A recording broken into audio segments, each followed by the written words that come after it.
24절까지 합독하시겠습니다. 보라, 여호와께서 불에 둘러싸여 강림하시리니 그의 수레들은 회오리바림 같고 위세로 노여움을 나타내시며 맹렬한 화염으로 책망하실 것이라. 여호와께서 불과 칼로 모든 혈육에게 심판을 베푸신즉 여호와께 죽임당할 자가 많으리니 스스로 거룩하게 구별하며 스스로 정결하게 하고 동산에 들어가서 그 가운데 있는 자를 따라 돼지고기와 가증한 물건과 쥐를 먹는 자가 다 함께 망하리라. 여호와의 말씀이니라. 내가 그들의 행위와 사상을 아노라. 때가 이르면 문나라와 언어가 다른 민족들을 모으리니 그들이 와서 나의 영광을 볼 것이며 내가 그들 가운데에서 징조를 세워서 그들 가운데에서 도피한 자를 여러 나라 곧 다시스와 뿔과 활을 당기는 룩과 및 두발과 야완과 또 나의 명성을 듣지도 못하고 나의 영광을 보지도 못한 먼 섬들로 보내리니 그들이 나의 영광을 문나라에 전파하리라. 나 여호와가 말하노라. 이스라엘 자손이 예물을 깨끗한 그릇에 담아 여호와의 집에 드림같이 그들이 너희 모든 형제를 문나라에서 나의 성산 예루살렘으로 말과 수레와 교자와 노새와 낙타에 태워다가 여호와께 예물로 드릴 것이요 나는 그 가운데에서 택하여 제사장과 레위인을 삼으리라. 여호와의 말이니라.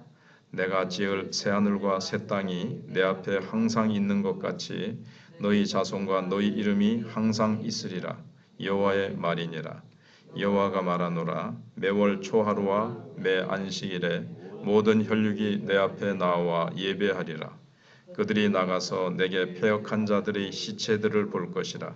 그 벌레가 죽지 아니하며 그 불이 꺼지지 아니하여 모든 혈육에게 가증함이 되리라. 아멘. 복음 시대의 가장 중요한 축복은 성령이 특별히 능력 있게 일하시는 것입니다. 본문은 성령의 역사를 두 가지 방향에서 설명하고 있습니다. 첫 번째는 이 우상 숭배자들, 하나님을 반역하는 자들에 대해서 심판으로 임하시고, 두 번째는 이제 복음을 땅 끝까지 증거하는 면으로 성령께서 강하게 역사하시고 일하신다는 겁니다. 그래서 15절 16절에서는 하나님께서 불에 둘러싸여 강림하신다. 성령의 강력한 역사죠. 그의 수레들은 회오리 바람 같으리로다. 갑자기 하나님이 임하시는데 혁혁한 위세로 노여움을 나타내시며 명렬한 회염으로 책망하신다 그랬습니다. 여호와께서 불과 칼로 모든 혈육에게 심판을 베푸신즉 여호와께 죽임당할 자가 많다 그랬습니다. 이것은 이제 마지막 날 그리스도께서 강림하시면서 심판하시면서 나타나시는 아주 그런 위엄의 순간입니다. 그리고 불로 임하시는 하나님은 성령의 강력한 역사를 의미하는데 맹렬한 화염으로 책망하실 것이다 그랬습니다. 성령이 하시는 일 가운데 가장 놀라운 일 가운데 하나는 전혀 죄를 죄로 생각하지 않고 사람들의 마음이 정말 강팍해져 있고 돌덩어리처럼 바위덩어리처럼 되어 있는데 성령께서 오셔서 그냥 그 단단한 마음을 치셔서 자기 죄를 생각하며 뜨거운 눈물을 흘리게 되는 겁니다. 원래 성령께서 오셔서 하는 일이 그렇죠. 요한복음 16장 8절에 그가 와서 죄에 대하여 의에 대하여 심판에 대하여 세상을 책망하시리라. 그런데 여기도 성령께서 강력하게 책망하신다 그랬습니다. 이 사람들의 마음은 얼마나 딱딱한 껍질로 되어 있는지 모릅니다. 부끄러워하지도 않고 죄를 지어도. 그런데 강한 성령의 역사가 임하시면 마음속에 불같은 역사가 나타납니다. 죄라는 죄는 다 토해내지 않으면 견딜 수 없는 마음이 일어나게 됩니다. 그렇게 해야 하나님의 영광이 우리 안에 임하시게 되고 그렇게 해야 우리가 죄의 세력을 불태울 수가 있습니다. 그런데 내면의 깨우침만으로는 사람들이 너무 더디기 때문에 외부의 어려움도 사용하시는데 불과 칼로 모든 혈육에게 심판을 베푸신 자. 그래서 하나님께서 이 세상에서 여러 가지 재앙을 일으키심으로 장차 하나님의 무서운 심판이 있다는 것을 깨닫게 하십니다. 자주 대형 사고가 일어나고 재앙이 막 일어나죠. 비행기가 추락하기도 하고 지진이 일어나서 많은 사람이 죽기도 하고 또 홍수, 뭐 지금 기상이변 뭐 말도 못합니다. 기근이 일어나가지고 곡식이 없어서 막 예, 이런 대형 사고가 지금 막 유난히 더 일어납니다. 최근에 지진이 일어난 곳은 우상 숭배가 아주 심한 곳이었습니다. 일본 고베, 또 대만, 예, 대만 여행도 해보면 얼마나 우상이 많이 세워져 있는지, 인도도 그렇고 터키에 어마어마한 지진이 일어났었죠. 뭐 재작년쯤인가요? 거기에 이제 우상 숭배가 그렇게 심합니다. 그는 얼마나 그 신을 종류도 많고 우상 숭배가 심한지 그렇게 안일하게 살고 있는 사람들에게 하나님께서 경고 메시지를 주시는 겁니다. 그렇게 살다가는 마지막 심판 때 어마어마한 이 우주적인 하나님의 심판을 미리 조금 하나님께서 이제 뭐라 그럴까요? 영화 예고편처럼 싹 이렇게 보여주시는 겁니다. 올해도 중국에 일어났던 그 물난리는 이게 막 그 중국 사람들이 실제 말하는 게 이 세상 끝이 온 것 같다. 예. 뭐 이것이 지옥이 아니고 무엇이냐 할 정도로 그렇게 하나님께서 이제 경고하시는 거죠. 17절에는 스스로 거룩하게 구별하여 스스로 정결하게 하고 그랬는데 자기네들은 거룩하다고 하지만 이제 우상 숭배하는 모습입니다. 동산에 들어가서 그 가운데 있는 자를 따라 돼지고기, 가증한 물건, 쥐를 먹는 자. 지금은 이런 거 뭐 먹어도 되지만 그 당시에는 가증한 음식의 상징이었습니다. 근데 그들이 망하리라. 예, 지금도 뭐 큰 뭐 아시안 게임이나 무슨 월드컵 같은 걸 할 때 이 축구팀이 이 돼지 머리 놔두고 고사 지내고 그렇게 한다고 합니다. 사람들이 그렇게 어리석습니다. 그 돼지 대가리가 무슨 축구하는데 힘을 실어주겠습니까? 그런데도 우상 숭배를 그렇게 합니다. 그리고 여기 쥐라는 것은 참 깜깜한 데서 전염병을 옮기기도 하고 깜깜한 데서 이렇게 몰래 뭘 훔쳐먹고 그렇지 않습니까? 이 사탄의 세력을 얘기한다고도 볼 수가 있는데 이런 점을 치고 이 점치는 사람들은 좀 분위기도 어두컴컴하게 하고 해가지고 지금 뭐 점치고 우상 숭배하고 뭐 사주팔자 보는 게 그냥 아예 길거리에 사주 카페 그래가지고 그냥 막 얼마나 성행하는지 모릅니다. 하나님께서는 이러한 자들을 향해서 진노하신다 그랬습니다. 무당이나 점쟁이들은 사실 건강한 사회에서는 발붙이지 못하게 해야 되는데 지금 사회가 얼마나 불안하고 죄악으로 관영한지 그런 것들이 지금 점치고 사주팔자 봐주는 그런 토종비결 운명 뭐 그런 것들에 대해서 봐주는 자들이 우리나라에도 얼마나 그 많은지 모릅니다. 인터넷으로도 뭐 봐주기도 하고요. 근데 하나님은 그런 가운데 어떤 계획을 가지고 계시는가 하면 하나님께서는 이제 18절 19절 보시면 내가 그들의 행위와 사상을 아노라 했는데 그들은 이게 이제 사탄의 세력이고 복음이 전해지지 않은 곳에 사탄에게 사로잡혀 있는 자들입니다. 그들은 그들의 행위와 사상을 하나님이 아신다는 겁니다. 그들이 우상 숭배하고 그들이 거짓과 죄악으로 가득한 그런 것들을 주님이 아신다는 거죠. 근데 때가 이르면 이건 이제 주님이 오셔서 십자가에 못 박히시는 것을 봅니다. 그걸 얘기합니다. 문나라와 언어가 다른 민족들을 모으리니 하나님께서 열방을 모으신다는 겁니다.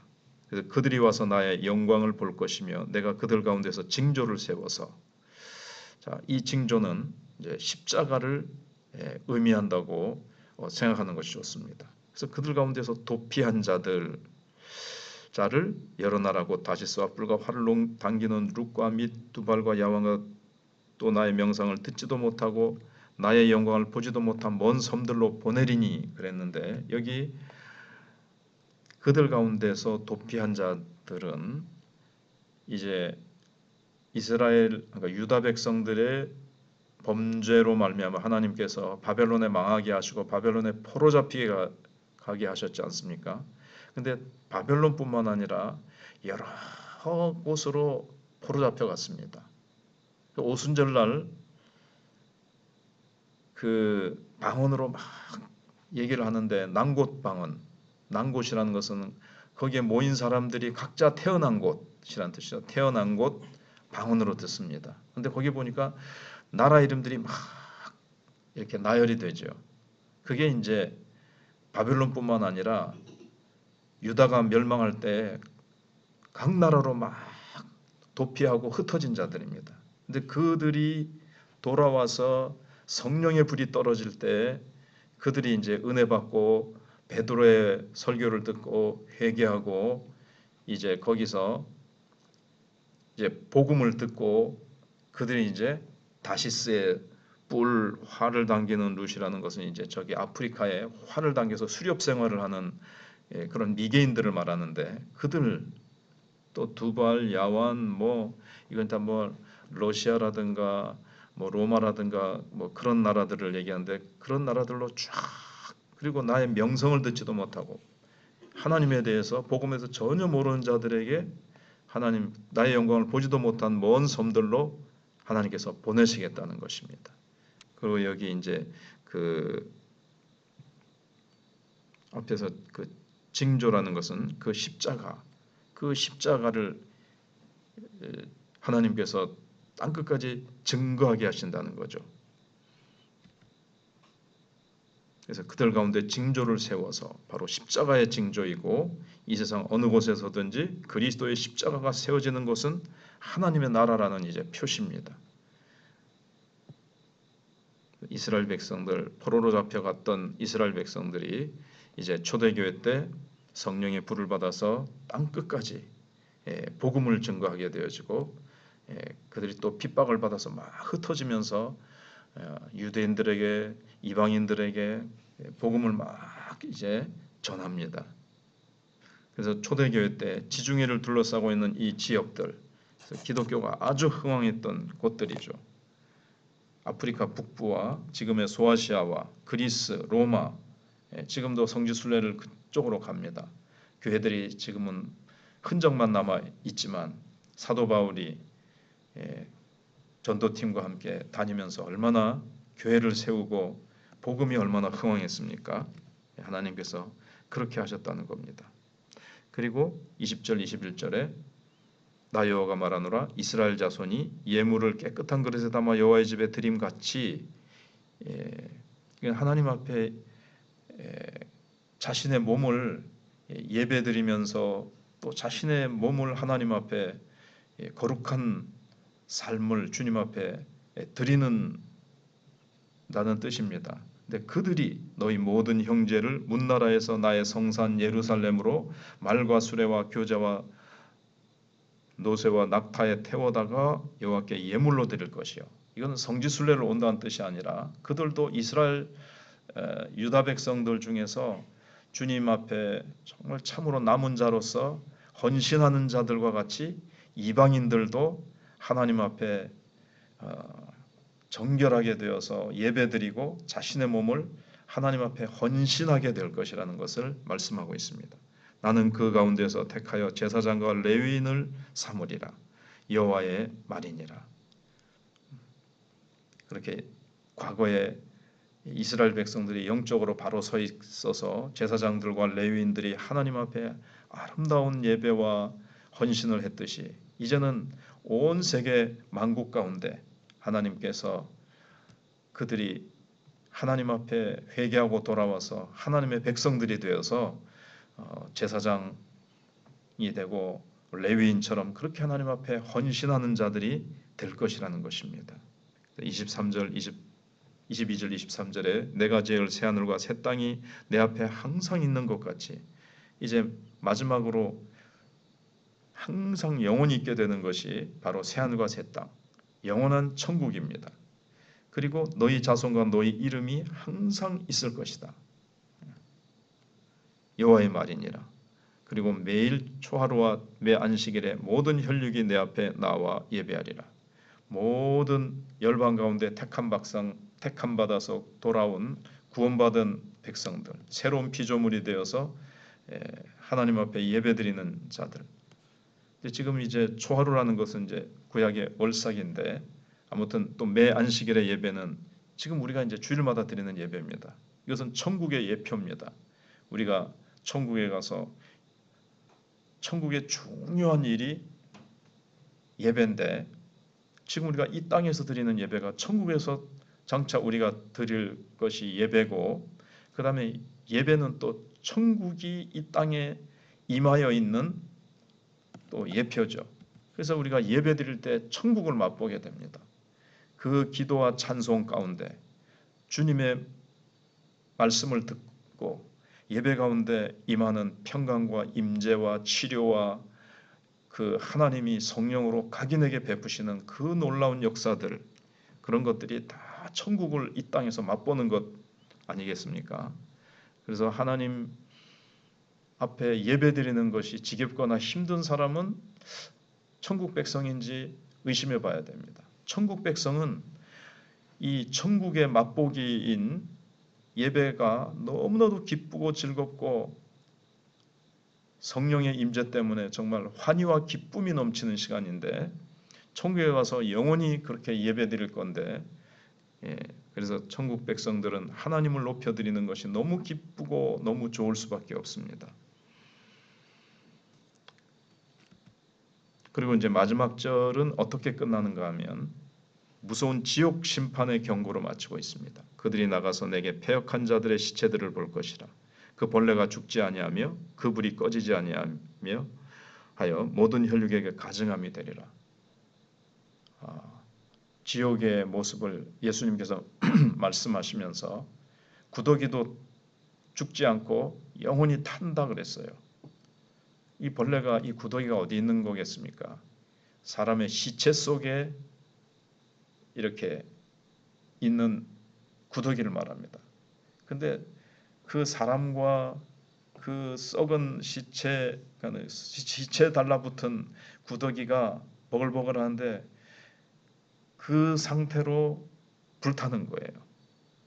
근데 이게 불타서 없어지는 것이 아니라 영원히 그 징그럽고 끔찍한 구더기가 몸에 버글버글한 상태에서 불에 그렇게 고통당하는 거죠. 그것이 바로 이제 지옥의 참상입니다.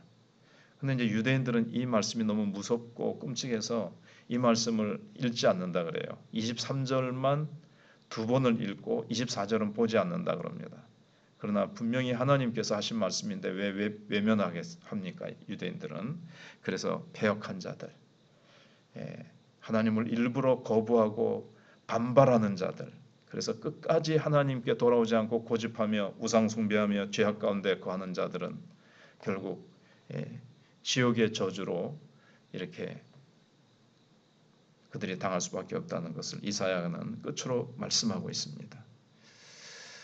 우리가 잘 알듯이 영원한 지옥의 심판에서 구원받는 방법은 오직 예수 그리스도의 보혈로 죄 씻음 받는 것인데, 예루살렘인 교회에서 진리로 양육받아서 나의 정욕과 야망대로 살지 않고 자신을 쳐서 복종시켜서 하나님의 뜻을 이루는 우리는 그러한 삶을 살아야 되겠습니다. 기도하겠습니다.